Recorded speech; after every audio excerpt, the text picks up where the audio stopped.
L'OCT en géographie, c'est ça. Vous avez une image et vous avez l'impression au fond d'œil qu'il y a quelque chose.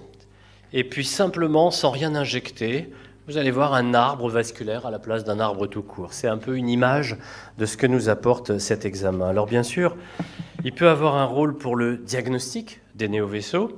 Et on va essayer de voir quel est le degré de corrélation finalement aux examens traditionnels et à l'angiographie.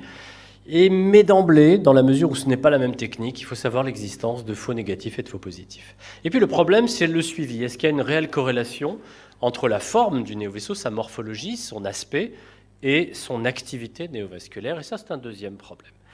Aujourd'hui, on peut dire que, dans la littérature en tout cas, on a une excellente corrélation entre l'OCT en géographie et la fluorescéine en géographie. Par exemple, dans ce travail mené à Créteil, 100% de corrélation, et un peu comme dans le cas que nous a montré Ahmed, l'image du néovaisseau en angio se superpose bien à celle observée en OCT en géographie. Il y a des petits néovaisseaux dans la DMLA, je pense aux anastomoses rétinochoroïdiennes, les néovaisseaux de type 3. Les premiers travaux étaient assez décevants sur la corrélation. On disait on peut les manquer, on les voit que dans un tiers des cas. Et puis la technique s'est affinée et certaines publications parlent de 100% aujourd'hui de reconnaissance de ces néovaisseaux.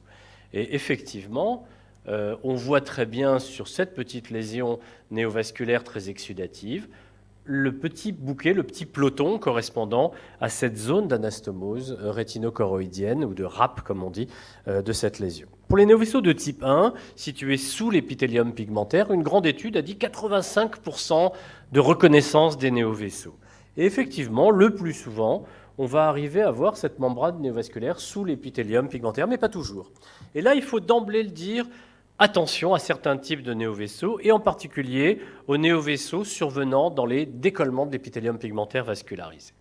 Dans une étude que nous avons menée dans notre centre avec Sarah Mregen, nous avons montré que le plus souvent, lorsque le décollement de l'épithélium pigmentaire est petit, moins de 250 microns, on arrive à voir le néovaisseau. 89% de visualisation des néovaisseaux.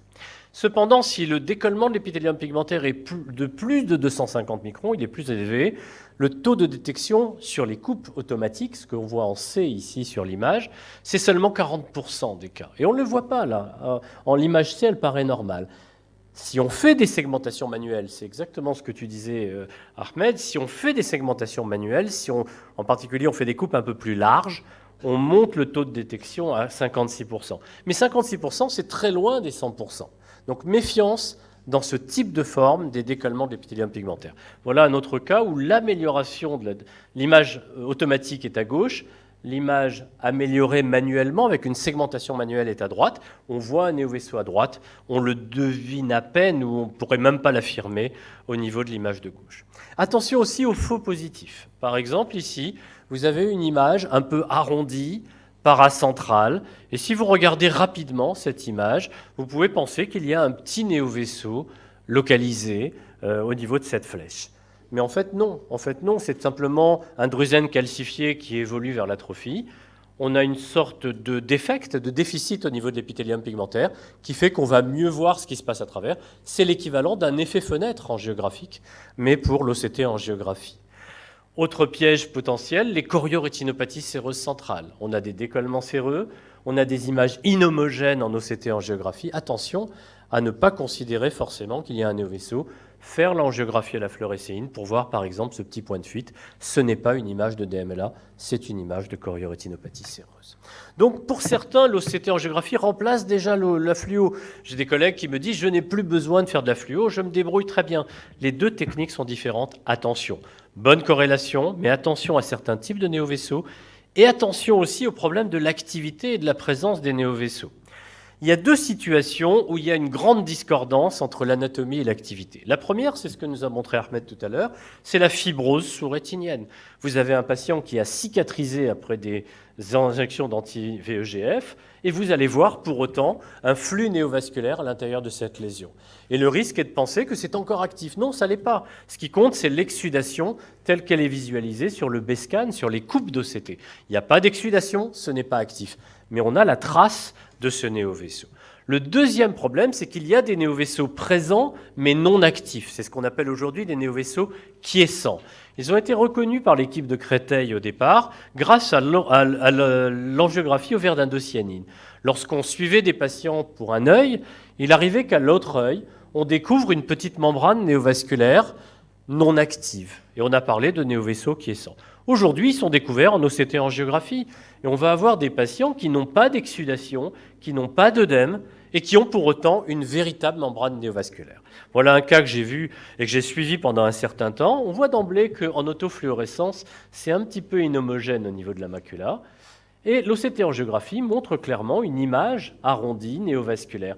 Et on va surveiller ce patient tous les 2, tous les 3 mois, tous les 4 mois selon les cas, et on voit que ça ne bouge pas pendant un certain temps.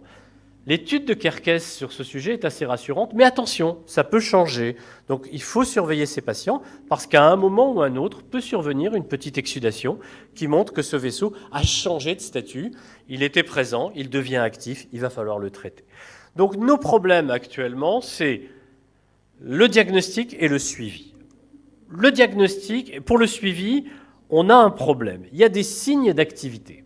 Chaque fois que vous avez des ramifications multiples, des petits capillaires, une arcade vasculaire à la périphérie de la lésion et un halo sombre autour du néovaisseau, c'est probablement un néovaisseau actif. Chaque fois, au contraire, que vous aurez cet aspect en arbre mort très caractéristique, c'est probablement des signes d'inactivité. Mais on parle de probabilité, on ne parle pas de certitude. Ici, vous avez une patiente que j'ai traitée par anti-VEGF. On voit clairement la différence de morphologie entre les vaisseaux. Mais est-ce que vous pouvez dire que ce n'est pas actif à droite? Et si vous regardez l'OCT, les signes d'exsudation persistent. Il y a un œdème. Donc, ce sont des éléments en faveur du fait que le vaisseau se calme, mais ce n'est pas forcément la fin de l'histoire. Et effectivement, quand on compare les cartographies, on voit qu'il y a encore un petit peu d'œdème. Et c'est très important que le suivi se fasse plutôt sur l'activité que sur la morphologie. Dernière démonstration pour l'activité. Vous avez ici un néovaisseau du myope. Ce n'est pas le sujet, mais l'image est démonstrative. Je le vois en 2013, angiographie, OCT. On traite, bien sûr, 3 injections de ranibizumab. Pas de récidive pendant 4 ans. Tout va bien. Ce patient revient en août dernier, hémorragie, lésion grisâtre. On sait qu'il a un néovaisseau. Et on a en OCT-angiographie l'image du néovaisseau. Je n'ai pas besoin de refaire l'angiographie. Je sais qu'il y a un néovaisseau. Stop. On part tout de suite sur les traitements. Mais si je vous montre ce cas, c'est qu'on peut comparer l'œil droit et l'œil gauche en OCT-angiographie. Vous avez à gauche un néovaisseau qui est inactif depuis 4 ans. Il n'a pas bougé depuis 4 ans. Et vous avez à droite un néovaisseau qui est actif depuis 15 jours seulement. Il y a une grosse différence d'exsudation, mais il n'y a pas de vraie différence en morphologie. Et là, on touche les limites de l'OCT-angiographie. La morphologie ne correspond pas forcément à l'activité. Donc on a une bonne corrélation pour le diagnostic, mais attention aux faux négatifs et aux faux positifs. Concernant le suivi, l'activité, la corrélation est réellement imparfaite. Comment ça se passe en routine? Néovaisseau d'apparition récente chez un patient de 67 ans. Je ne fais plus d'angiographie devant ce type de lésion typique de néovaisseau de type 2. On traite d'emblée. Et c'est ce que nous avons écrit avec Sarah Amregen dans un éditorial paru dans Retina en septembre dernier. On a dit que c'est comme ça que ça se passe. On fait une mesure de l'acuité, un OCT, des rétinographies, certitude diagnostic, traitement. Pas de certitude diagnostique, il faut l'angiographie, il faut parfois l'indocyanine, ça arrive aussi, pour arriver à la décision thérapeutique. Donc on va du plus simple au plus compliqué pour le diagnostic. Ça, c'est le diagnostic. Concernant le suivi, par contre, on continue d'accumuler de l'expérience, mais actuellement, je ne prends pas de décision thérapeutique sur un simple changement de forme du néovaisseau. J'attends qu'il y ait une exsudation pour envisager un traitement. Merci.